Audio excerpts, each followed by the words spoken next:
Note, हमारे channel का मकसद केवल बाइबल के आधार पर शिक्षाओं को देना है। हो सकता है हमारी ये शिक्षाएं किसी अन्य व्यक्तित्व या समाज में विपरीत हों।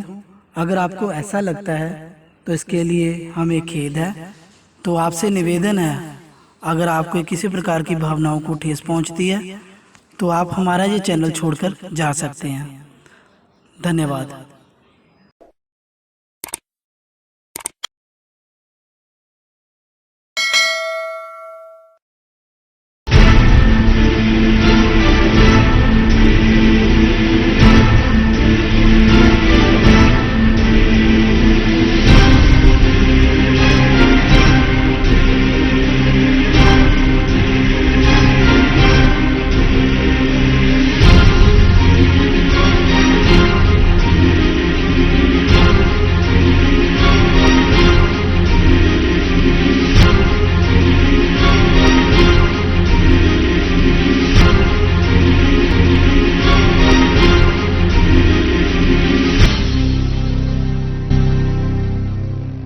प्रेज़ द लॉर्ड, शालोम, जय मसीह की एवरीवन।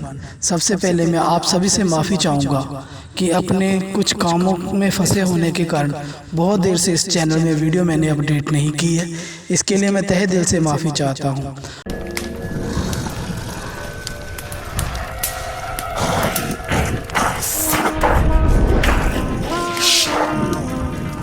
एलियन, जिन, चितासुरी, नाग देवता और अनुनाकी, ये वो नाम है जो हर एक धर्म में आम लिया जाता है, जो हर एक रिलीजन में सुनने को मिलता है।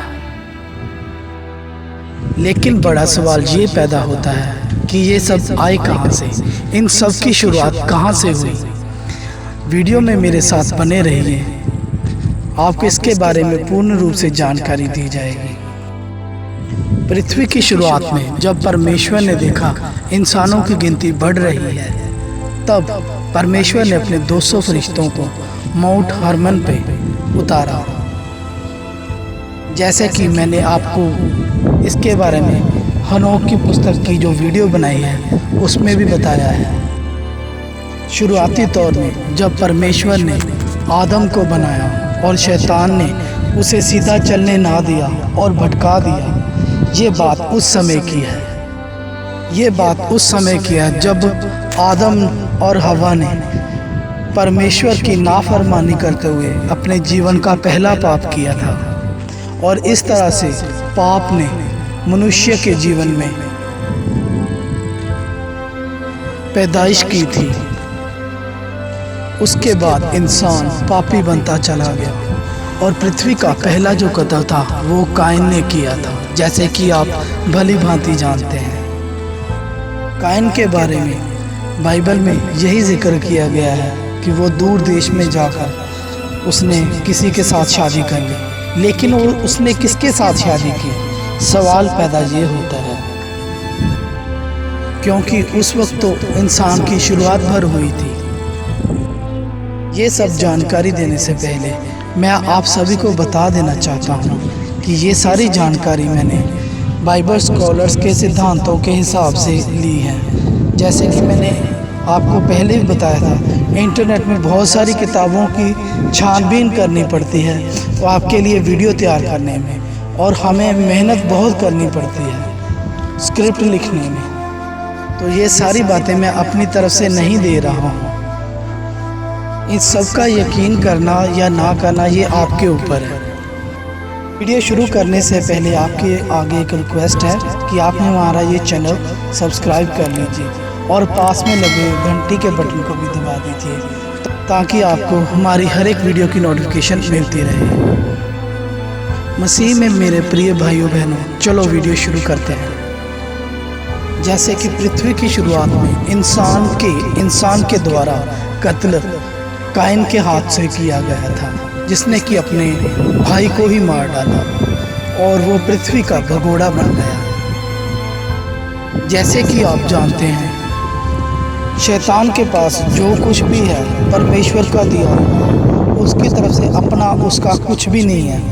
उसने जो कुछ दिया है, सारी जानकारी इकट्ठी की है, वो परमेश्वर की दी हुई है। जो कि स्वर्ग राज्य से उसे मिली थी। जब परमेश्वर ने शैतान को अपने स्वर्ग राज्य से निकाला तो सारा ज्ञान उसके पास ही था। इंसान बनाने से पहले शैतान के पास किसी प्रकार का कोई काम नहीं था। उसके मन में केवल और केवल बगावत, विद्रोह परमेश्वर के खिलाफ बनी हुई थी। और इसी विद्रोह के चलते जब इंसान को बनाया गया और शैतान ने इंसान को भड़का दिया, उसने पूर्ण रूप से इंसान को बहलाना शुरू कर दिया, जैसे बागे अदन में हवा को बहलाया और उसे पाप करने पर मजबूर कर दिया। जैसे कि आप सब जानते हैं, पहले असल बनता है, फिर उसकी नकल आती है। इसी प्रकार से परमेश्वर ने पहले अपने स्वरूप में इंसान को बनाया और शैतान ने भी उसकी नकल की। ऐसा कि पवित्र बाइबल में लिखा है, आदम पहले अकेला था और परमेश्वर ने कहा कि ये अच्छी बात नहीं है कि आदम अकेला रहे, और आदम को परमेश्वर ने गहरी नींद में सुला दिया और उसकी पसली में से नारी निकाली। जैसे कि आप जानते हैं, वो गहरी निद्रा कितनी थी इसके बारे में जरा भी बाइबल में जिक्र नहीं किया गया है। और उसी दौरान शैतान ने पृथ्वी में गड़बड़ियां करनियां शुरू कर दी, क्योंकि शैतान और उसके साथी स्वर्ग राज्य से निकाले गए थे और वो परमेश्वर से पूर्ण रूप से बदला लेना चाहते थे। अपने आप को परमेश्वर के समान समझते थे और इसके लिए शैतान ने काइन को इस्तेमाल किया, उससे अलग वंश और जातियां पैदा की। जैसे कि मैं आपको बता रहा हूँ, पहले असल आता है और उसी का नकल आता है। और जैसे जैसे इंसानों की वृद्धि होनी शुरू हुई इस धरती के ऊपर, और वैसे वैसे शैतान के नए नए हथकंडे भी शुरू हो गए इंसान को बहकाने के लिए। परमेश्वर ने इंसान को अपनी आराधना के लिए बनाया, क्योंकि सारे जहान कायनात का मालिक परमेश्वर ही था और है और रहेगा। जैसे कि परमेश्वर इंसान से अपनी आराधना चाहता है, वैसे ही शैतान भी इंसान से अपनी आराधना चाहने लग पड़ा। लेकिन मैं आपको बता रहा हूँ, पहले असल आती है, बाद में उसकी नकल आती है। इसी प्रकार से परमेश्वर की भी नकल शैतान करने लग पड़ा। इसी प्रकार से अनेकों जातियाँ और धर्म का बीज इंसान के अंदर शैतान ने बोना शुरू कर दिया।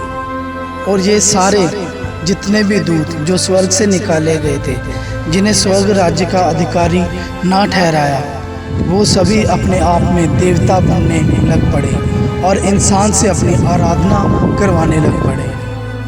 और वो सारे के सारे पुराने सांप के वंशज थे, जो कि शैतान के वंशज भी कहलाते हैं, जिनका असली चेहरा रेप्टेलियन था, सांपनुमा यानी रेंगने वाले। ये सारे के सारे वही थे। रेप्टेलियन जीव रेंगने वालों को कहा जाता है, जो रेंगते हैं धरती के ऊपर। जैसे कि परमेश्वर ने शैतान को श्राप दिया था, तू हमेशा रेंगता रहेगा, पेट के बल चलेगा और धूल धरती की चाटेगा। और ये सभी इंसानी रूप धरकर इंसानों के बीच में रहने लग पड़े। ये सभी इंसान के बीच में रहकर इंसान की पैदावार बढ़ाने में मदद करने लग पड़े और इंसान को भ्रष्ट करने लग पड़े।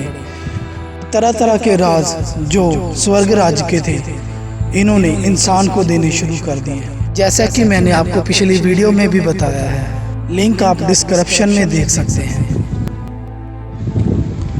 और इन सभी ने मिलकर पृथ्वी को भ्रष्ट करना शुरू कर दिया, जब तक कि नूह का समय ना आया था।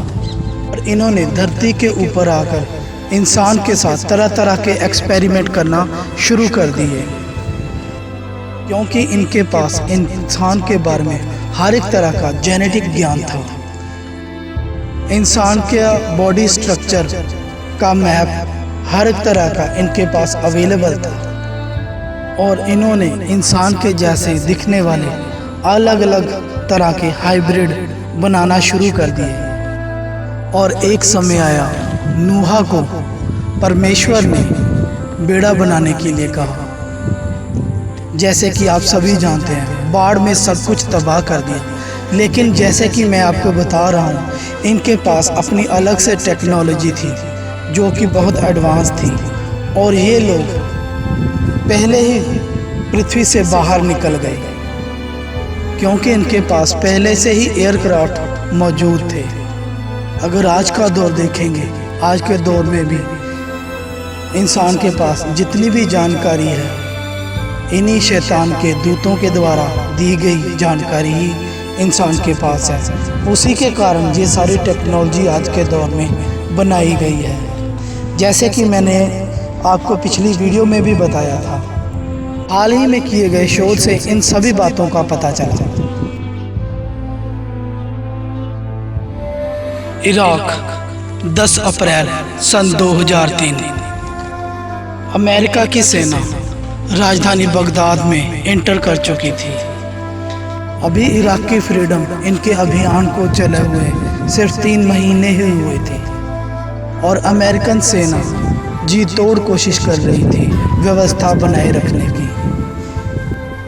जगह जगह लूटपाट मची हुई थी। लुटेरे संग्रहालय जितने भी थे सबको लूट रहे थे और प्राचीन शिल्पकृतियों को नष्ट करने में लगे हुए थे, जिसमें वो प्राचीन मिट्टी की तख्तियाँ भी थी जिन्हें क्यूनियोफॉर्म टैबलेट्स कहते हैं, जिसमें इंसान का ईसा पूर्व 6 से 7 हज़ार साल पहले का भी जिक्र किया गया था। सारा इतिहास बताया गया था, और फरिश्ते जो गिराए गए थे उनकी वंशावली का भी जिक्र किया गया था। जी हाँ, सारी वंशावली का जिक्र किया गया था, जितना भी उसने आकर पृथ्वी पर उत्पात मचाया था। इंसान की बेटियों के साथ केवल 200 फरिश्तों ने ही नहीं शादियां की थी, बल्कि गिराए हुए स्वर्गदूतों ने भी उनके साथ शादियां की थी, और उस पर बाढ़ का भी जिक्र किया गया था। उस महान बाढ़ का जिससे कि पृथ्वी नष्ट की जा चुकी थी। संग्रहालय के अंदर ना केवल लुटेरे ही अंदर आ रहे थे, बल्कि खिड़कियां तोड़कर ईयरफोन्स लगाए हुए सावधानी से इंस्ट्रूमेंट और प्राचीन शिल्पकृतियां चुराने के लिए कुछ और लोग भी आए थे। वो लोग बड़ी सावधानी से प्राचीन इंस्ट्रूमेंट और क्यूनियोफॉर्म टैबलेट, जो मिट्टी के टैबलेट थे, वो चुरा रहे थे, जिसमें इंसान की शुरुआती तौर में सारी सभ्यता का जिक्र किया गया था। आर्कियोलॉजिस्ट के मुताबिक कई सारी टैबलेट जो थी सुमेरी सभ्यता से ताल्लुक़ रखती थी, एक ऐसी सभ्यता जिसे शोधकर्ता पूरे मेसोपोटामिया की सबसे प्राचीन सभ्यता मानते हैं। सुमेरिया की सभ्यता ने ही सबसे पहले टैबलेट्स को लिखना शुरू किया, जिसे क्यूनियोफॉर्म टैबलेट्स कहते हैं। क्यूनियोफॉर्म का मतलब होता है पत्ती जैसा, और इसके ऊपर सबसे पहले एक गीली लकड़ से लेख को लिखा जाता और इसको गर्म करके सारे लेख संरक्षित किए जाते। मार्च 1843 से पहले इन सभी क्यूनियोफॉर्म टैबलेट्स को पढ़ना नामुमकिन ही था, जो सारी संग्रहालय में रखी गई थी, क्योंकि 1843 से पहले हज़ारों किस्म के टैबलेट्स जो थे खोजे जा चुके थे। इन सारी टैबलेट्स में इंसान के हज़ारों साल पहले के शुरुआती तौर में कुछ पुख्ता सबूत जो है मुहैया करवाए थे।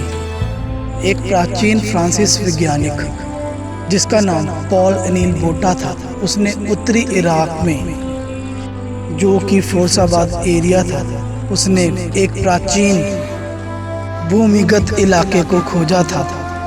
उनमें से उसे एक कमरा मिला जो कि गिराए हुए दूतों और देवताओं के बारे में बताता था, और जिसमें उसको भरपूर सारा खजाना भी मिला था। साथ ही दीवारों पे प्राचीन क्यूनियोफॉर्म टैबलेट लेख लिखे भी मिले। 10 साल के भीतर ही इन सभी वैज्ञानिकों ने एक प्राचीन शहर की राजधानी सुमेरिया की जो थी, उसके शहर अर्क को खोजा, जो कि अब्राहम का घर था। यहाँ पर भी इनको यूनिफॉर्म और सोने से सजे हुए गुंबद भी मिले। और यहीं पर प्राचीन वैज्ञानिकों को जो टैबलेट्स में मिले थे, उनमें एक ऐसे गिराए हुए स्वर्गदूतों का जिक्र किया गया था जिनका नाम था अनुनाकी। सुमेरिय भाषा में अनुनाकी का मतलब है ईश्वर की संतान, यानी परमेश्वर के पुत्र। जैसे कि आप बाइबल में भी पढ़ सकते हैं परमेश्वर के पुत्र कौन थे और वो कहाँ से आए थे। और ये जितने भी स्वर्गदूत थे गिराए हुए, सबको राजनीतिक तौर पर बांटा गया था।